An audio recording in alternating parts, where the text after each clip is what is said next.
समझिए कि इस मजबूरी ही में हमें शायरात को झेलना पड़ता है, चाहे वो बेटी हो, बहन हो या बेगम हो। तो अब मजबूरी में आइए हम आवाज दें उस शायरा को जिसने पूरे हिंदुस्तान में अपना नाम किया है। मेरे पड़ोस में रहती हैं, मेरे इलाके में रहती हैं, लेकिन हिंदुस्तान भर में जानी जाती है। मैं आवाज दे रहा हूं मोहतरमा राना तबस्सुम साहबा को। आए राना प्लीज, तालियों से राना का बात करते हैं। सिर्फ लिबास जो होता है वो एक्साइटमेंट की निशानी होता है। पुरजोश जो जब इंसान होता है तब वो लाल कलर। दोस्तों आप लोग राना सिर्फ 1 मिनट इनका शुक्रिया अदा कर दीजिए। बताइए, हम लोग पूरे हिंदुस्तान में दोस्तों कई मुशायरे देखे, कई मुशायरों में शिरकत की, कभी सामाईन की हैसियत से, कभी स्टेज पर बैठकर, कभी कुर्सी पर बैठकर। आप तमाम लोग मुबारकबाद के मुस्ताक। आपने शोर ना किया, हंगामा ना किया, हंगामे को भी आपने बगैर हंगामे के सुना।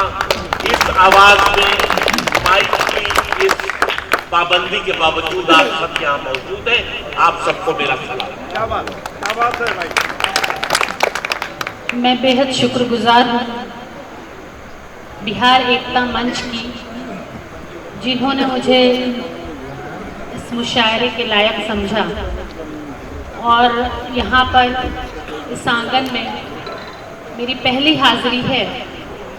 बेहद शुक्रगुजार हूँ मैं ख़ास तौर से तस्लीम शेख साहब की, और उन्होंने मुझे बताया कि हर साल डॉक्टर राजेंद्र प्रसाद जो हमारे राष्ट्रपति रह चुके हैं, उनके नाम से ये मंच सजता है, ये स्टेज सजता है।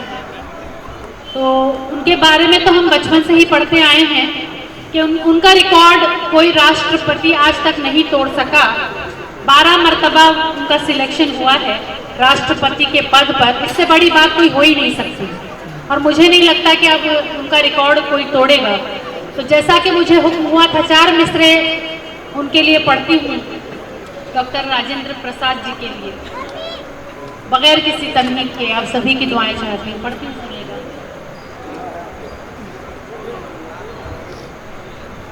होता है जिनके नाम से अपना वतन निहाल, होता है जिनके नाम से अपना वतन निहाल, उनकी नज़ीर है ना जहां में कोई मिसाल। प्रसाद जी तुम्हें तो है प्रणाम देश का, प्रसाद जी तुम्हें तो है प्रणाम देश का, अपना वतन विशाल है, अपना वतन विशाल। हम दुआ करते हैं कि फिर से ऐसे नेता, ऐसे मंत्री, ऐसे लीडर फिर से हमारे हिंदुस्तान में पैदा हो जाएं। जिस तरह से हमारा शिराजा बिखर चुका है, मैं अल्लाह से दुआ करती हूँ कि फिर से एक मर्तबा हमारा हिंदुस्तान वैसा ही हो जाए जैसा आज़ादी के बाद हुआ करता था। पढ़ती हूँ बगैर किसी तमहीद के। और 4 मिसरे मैं खास तौर से तस्लीम भाई के लिए पढ़ना चाहूँगी, जिनकी जिद्दतों से ये प्रोग्राम हमेशा सजता है, और अरकान महफिल जो भी मुशायरा कमेटी के मेंबरान हैं उनके लिए पढ़ती हूँ, सुनिएगा। लेकिन थोड़ा सा आप मुजाहिरा करें, मुझे अच्छा लगेगा। रद्द अमल की ज़रूरत होती है हम लोगों को खास तौर से। पढ़ती हूँ, सुनिएगा। कि हर कोई वफाओं का पैगंबर नहीं होता, हर कोई वफाओं का पैगंबर नहीं होता, हर शख्स मुकद्दर का सिकंदर नहीं होता। दस्तारे फजीलत कोई आसान नहीं है, कोई आसान नहीं है, कोई आसान नहीं है। हर सर को मैसर नहीं होता। बहुत बहुत शुक्रिया। और 4 मिसरे और फिर एक गजल आपकी खिदमत में पेश करूंगी, पढ़ती हूँ, सुनिएगा। कि हमने भारत के तक़द्दुस की हिफाजत की है, हमने भारत के तक़द्दुस की हिफाजत की है, हमने हर दौर में भारत से मोहब्बत की है। हम अहिंसा के पुजारी हैं, अमन के शेदा, हम अहिंसा के पुजारी हैं, अमन के शेदा। हमने गांधी के उसूलों की हिमायत की है, हमने गांधी के उसूलों की हिमायत की है। और बतौर खास एक गजल पेश करना चाह रही हूँ मैं, पढ़ती हूँ, सुनिएगा। कि रूठ कर जब वो जाने लगे, रूठ कर जब वो जाने लगे, रूठ कर जब वो जाने लगे, हम गजल गुनगुनाने लगे,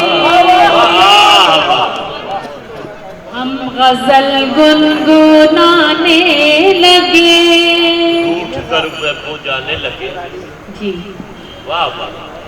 तेरी फुरकत में हमदम मेरे,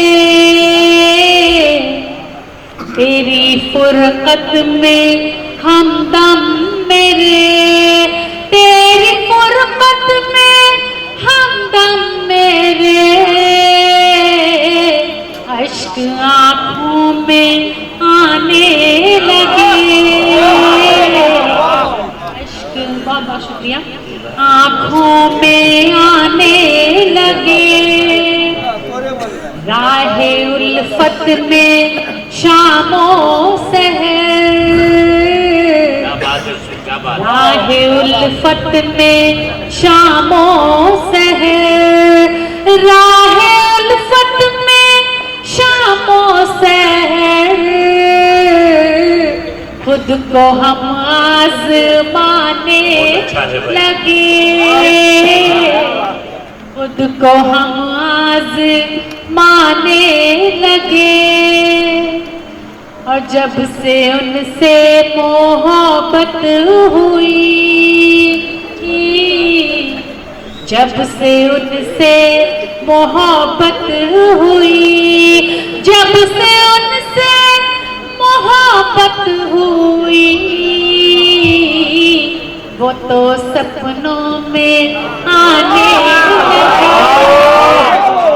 क्या बात है। जी हाँ, अपने मतलब की बात आप सभी को बहुत जल्दी समझ में आ गई। बहुत बड़ी बात है।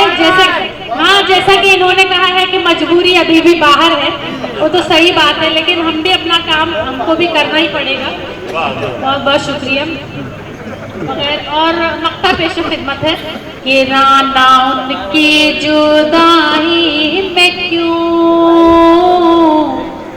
राना उनकी जुदाई में क्यों, राना उनकी जुदाई में क्यों,